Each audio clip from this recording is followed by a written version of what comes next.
what you can do, again, you're protecting your neck, you got your hand here.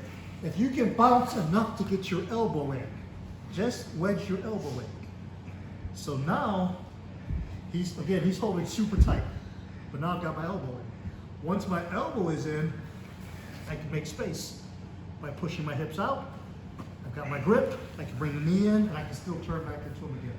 So, instead of being able to get my arm under my body, because he's just holding me way too tight, all I'm gonna focus on is being able to wedge just my elbow.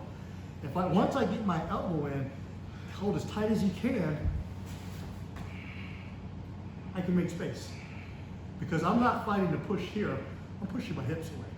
Once I push my hips away, you can see how much space I have to turn in, and I'm not the greatest person when it comes to flexibility, but I can still turn in and get my knee under here.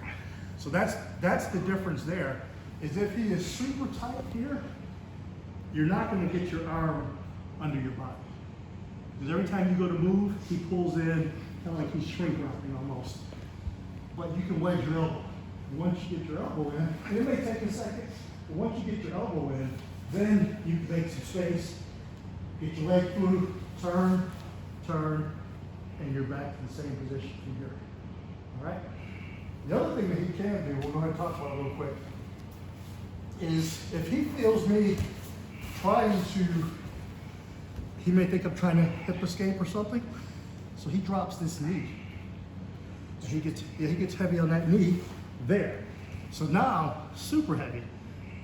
There is no way I'm going to force my arms under, and I can't even get my elbow under. But again, the same thing here. Instead of fighting against his leg here, if he's heavy on this side, he has to be light on the other side. So if he's putting all this weight here, all I gotta do is hip out here. Once I hip out here, this is where you'll like. If I get this leg in here, boom, I'm right to a heel hook. Right there. Now we're not practicing heel hooks. I just need you like that one. So, if he drops that knee and he is super heavy, at the beginner levels, you're gonna fight that leg and try to make space. But just realize if he's heavy on this side, he's gotta be light on the other side. So again, if I can just wedge a little bit, I can push away from him here. If I bring my knee through here, now I can simply reach under his leg here, sit up into a sitting position here, and go back to passing the guard again. Or you can attack. I would not attack from that position because if I miss the attack, I'm on the bottom and I'm eating punches. So I would much rather sit up and put him on the bottom and get to a better position. Because, again, if you're rolling, the attack is awesome. You can go right to a heel hook, leg lock. There's a bunch of attacks there because he's giving you his leg on that side.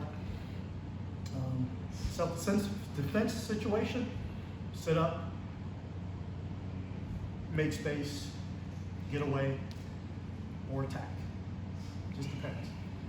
But I'm not going to turn it into a grappling match and stay on the ground going for submissions in a self-defense situation. I'm gonna sit up. I'm gonna underhook his leg, and I'm gonna sit up, and I'm gonna make my space and get away from it, if possible. So, but there's, like I said, there's a ton of options with that escape, especially that last one. One more from that same position. Let's talk about. So, if we're here, and he goes. This is probably like the fourth variable. If he goes knee down, again, and he's going heavy, and I can clear space, and I can get my hand through. So I get my elbow in to wedge a little bit. I move my hips out. Once I got space, I'm gonna wrap my hand into that space. I'm gonna gable grip. I'm gonna go to the ground. If he falls, great. If he stays up, he's got a strong base, so he stays up here. He can throw the leg over. If we end up like in this position here, I'm simply going to either force him to the mat like this, and back out, take his back, or if he turns into me, I'm going to still continue to pass his guard. But I'm going to use that same position. The only difference now is instead of me making space and rolling him, I'm rolling into him and taking him, pretty much putting myself in a position where I can take his back, or I can still pretty much roll him over and pass his guard. So he went heavy here. I was able to get my elbow in just enough that I could wedge my elbow in. He's heavy on his knee, which means he's going to be light on the other side. I push my hips away, and instead of bringing my leg through, I simply wrap, and almost like I'm going for a single leg from here. Because once I wrap, I'm going to turn my head and my shoulders and my body all to the mat here. If I get here, I can drive into him, take him down, and start making my pass. If he's got a good strong base and somehow he stays in turtle, I'll take his back from that same position.